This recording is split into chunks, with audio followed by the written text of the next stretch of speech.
ANC Provincial General Council is underway in East London in the Eastern Cape. The council is the last of the parties gathering ahead of its 55th elective conference to be held in Johannesburg this Friday. SABC News reporter SABC Nina spoke to the Eastern Cape ANC Provincial Chairperson Oscar Mabuyan. The Provincial General Council of the ANC in the Eastern Cape is currently underway.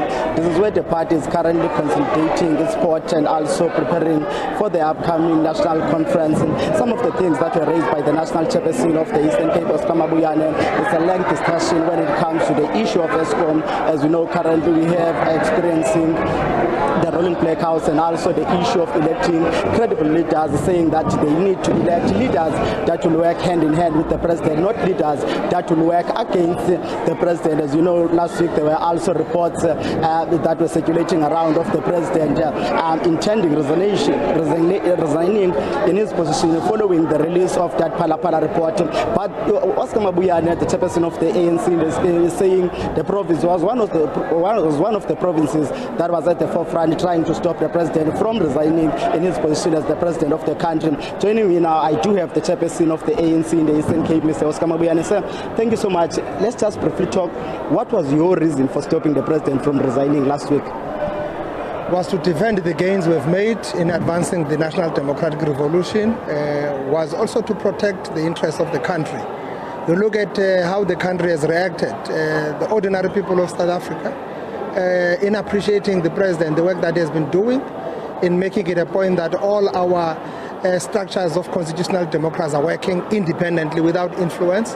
So that kind of work that has been done over the last few years with all the challenges we had in the recent past had to be protected. So we're basically looking at the best interest of the country and also the best interest of the ANC, because you can't just create precedent even when there are agreed upon rules of the game, and you just simply being put under pressure and jump out. So that would have actually created a terrible precedent even for the future of the ANC. So yes, we're part of the broader leadership that was consulted as provinces as well. So we're part of those provinces. We thought that no president can stand up to this and comply, as he has actually indicated, fully with all the processes of investigation. So at an appropriate time, if that time will arrive, he will be able to take that decision. But now it was very, very much premature. You are saying that there is no predecessor for him, for someone to replace him if he had resigned last week. Are you saying there are no suitable candidates within the ANC? There are so many suitable candidates, but at that time, that abrupt, that prompt decision would have caused chaos in the ANC itself. Remember, ANC is going to its conference, so ANC must be normalized. And people are contesting conference for a number of reasons, etc. So at that time, it would have really caused a problem. You really don't be thinking about transitional arrangements when you are electing. You should elect leadership that is competent to move and hit the ground running.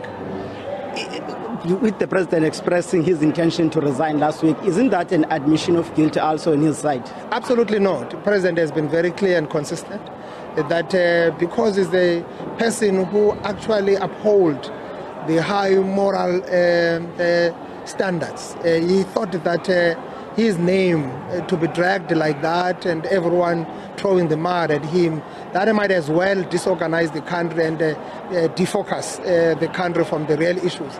Once exactly it would have achieved the same if you would have just simply done that like that. So a properly managed process is what we are talking about. But President has denied all this. Yes, of course, these things are still being investigated by public protector, by SARS, by all that. Not all of them have actually issued a report. Even the panel report was basically commencing a process. That was not a final finding. It was still indicating that on these issues they think that there's a process to be undertaken and to be pursued by Parliament. So it was just about that. So President must just allow that process, because our democracy is flourishing.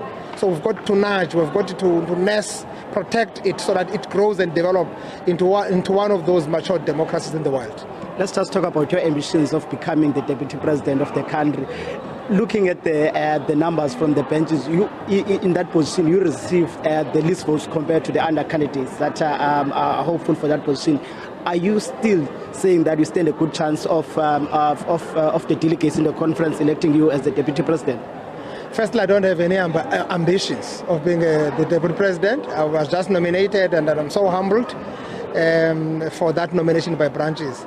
If I contest, I will win that conference. Okay. So it's everybody's game. We're there in the ballot now. It's 0-0. We're starting from scratch. So if I contest, I will win that one.